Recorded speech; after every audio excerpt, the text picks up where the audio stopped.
Hello and welcome to the video. In this video we're going to talk about best practice when putting an iNav wing together. Now I'm just coming to the end of the series where we put iNav in a ZOHD orbit wing, and I'm just about to put the components so we can run iNav in this TBS Kuiper 2 wing. Now this is a beautiful wing from TBS. It's bloody expensive, but it is fantastic for long range or long endurance flying. The really nice thing is it has lots of compartments all over the place, and it's a great example of modern long-range FPV wings that are starting to come out now. But you can't just stick the components anywhere. Most people know that you're supposed to keep your video transmitter away from your radio receiver, but what about when you've got flight controllers, GPSs, cable runs, and all kinds of other gubbins as well? So I need to say a very big thank you to the iNav development team, particularly Constantine, who is the father of iNav Flight, who took some time with me the other day, and we kind of chatted through some of the do's and don'ts, tips and tricks of getting an iNav installation that is as good as you can get it, particularly in something like this TBS Kuiper wing. So in this video, I'm going to talk through those tips and tricks to make sure that you get to the end of your iNav build and it's a pleasant experience and the model flies well. And then I'll do another subsequent video where we'll actually implement all of these tips and tricks, and I'll just do an overview of how I've put all the electronics into the Kuiper 2. But before we get into some of the specifics, it is worthwhile talking about some of the basics that are catching pilots out. If you follow along with my iNav series, again I'll put a link in the description. If you're using 1.9 and modern iNav and a modern flight controller, then you will have a good experience. We're starting to get flight controllers like the Furious FPV F35. We're also starting to get things like the Maytech F405 wing that are actually designed for fixed wing craft, particularly using iNav. And that's making the building an awful lot easier. But here are the things that are catching people out. First one is make sure that the radio channels are moving in the right way. And if you remember in the iNav videos, the way I always test it is move both of the sticks on a Mo2 radio to the top right hand corner and making sure that all of the channel values for the throttle, aileron, elevator and rudder move to their maximum values as well. If you're not, then the most fundamental part of the iNav setup is wrong, and there are instances where other pilots have then reversed servo linkages and servo direction, all kinds of things, trying to fix the problem, whether actually they've just missed one basic step. So do go through those videos and through the commissioning videos in my series and make sure that you follow the iNav wiki as well. Those are mandatory steps, and that mandatory is not a word that's used lightly in this case. You have to do every one of the steps. If you skip any of them, then there's a chance you're going to end up with a crash. And in that case, the only person you're going to be able to blame is yourself. So now that's all said, next thing to talk about is I2C connection. Now I2C is a great little way to send lots of information around the model, and I2C tends to be used for things like external compasses and also OLED connections. Now those OLEDs, that's the little screen that you can put on an iNav wing. I'm actually a really big fan of them because it shows you how many satellites there are, what the H-stop is. The H-stop is a measurement of how good your GPS lock is. You want a GPS number of 2.0 or less.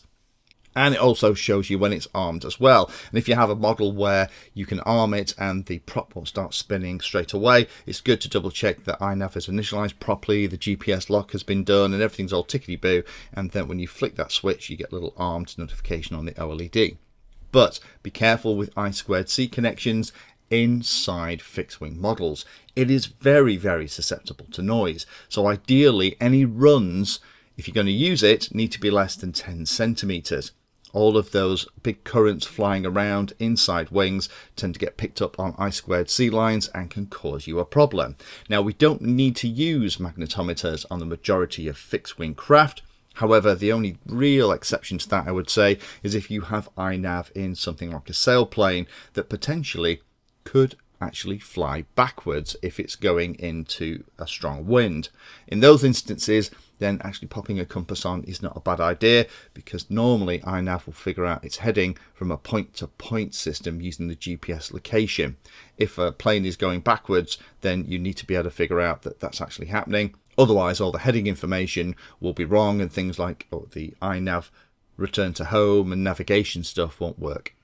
So for me, in the build that I'm thinking of doing, I need to make sure that my OLED screen is very close to the flight controller, potentially right above it. Next thing to be thinking about is to avoid bidirectional protocols. Again, for the same reason, lots of noise and interference potentially from the distant systems on a fixed wing craft, and these bidirectional protocols are the ones that both send and receive information over a single signal wire. Now, the ones that will work fine are things like S-Bus and CRSF. Now, S-Bus will work fine because S-Bus only sends data over that line, it doesn't receive it. And CRSF is a bidirectional pair. There's a transmit and a receive pin. And if the connection that you're using has a transmit and a receive pin, then you're probably going to be fine. Try and stay away from bidirectional protocols. There are problems reported. If you have a noisy RF environment or electrical environment, that can get picked up in a single wire and it can cause a problem. Not to get into too much detail, but it's due to the fact that it's open drain technology, or that's how the signal is being used. So you can both send and receive on that single wire, and it just makes it really susceptible to noise.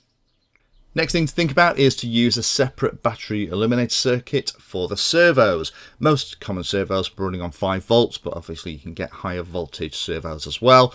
Some flight controllers like the Maytech F405 wing have them on board and have a pretty big amp rating as well.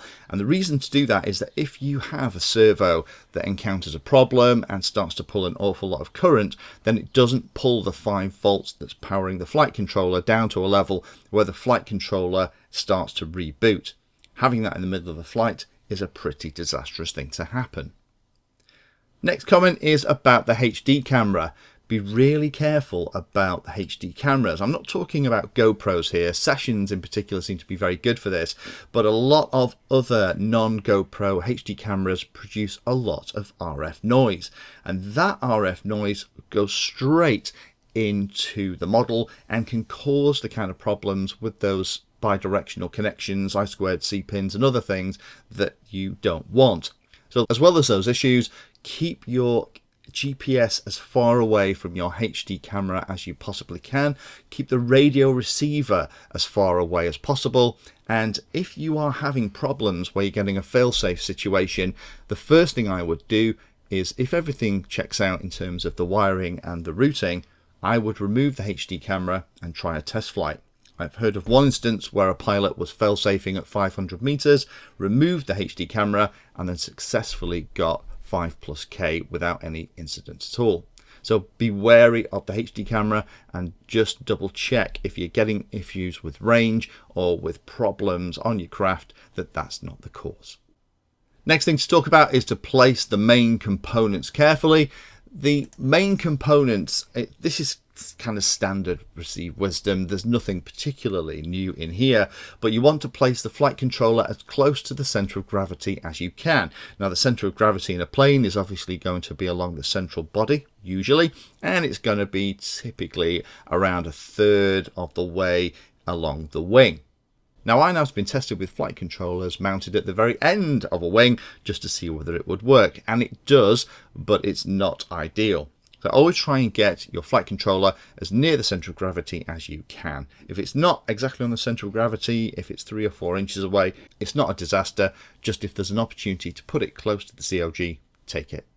Next thing to think about is to make sure that the GPS, radio receiver, and video transmitter are separated as much as possible.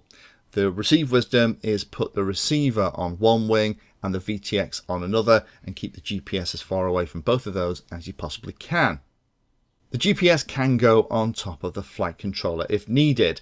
The only thing that really gets interference from the GPS is going to be the magnetometer that's on board, and that, again, the magnetometer we're not using usually on a fixed wing model, so we don't have to worry about that. Be very careful with GPS though if you're going to use something like 1.2 or 1.3 gig for FPV. Then you'll have to really put the GPS as far away from the video antenna as possible, because you'll start to interfere with the GPS reception.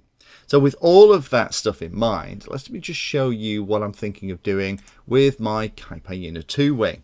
So here's the wing with all the different bays, and I think this is how I'm going to lay it out.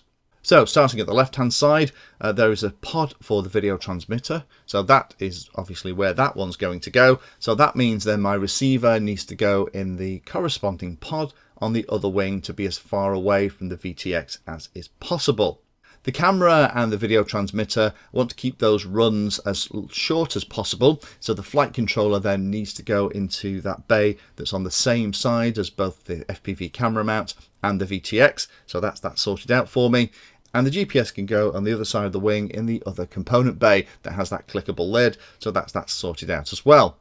The only last thing for me is where do I put the OLED, and because it's going to be running an I2C connection onto the flight controller, then the obvious place is to put it right above the flight controller, and that way it's going to be a very short cable run of a handful of centimeters rather than anything longer.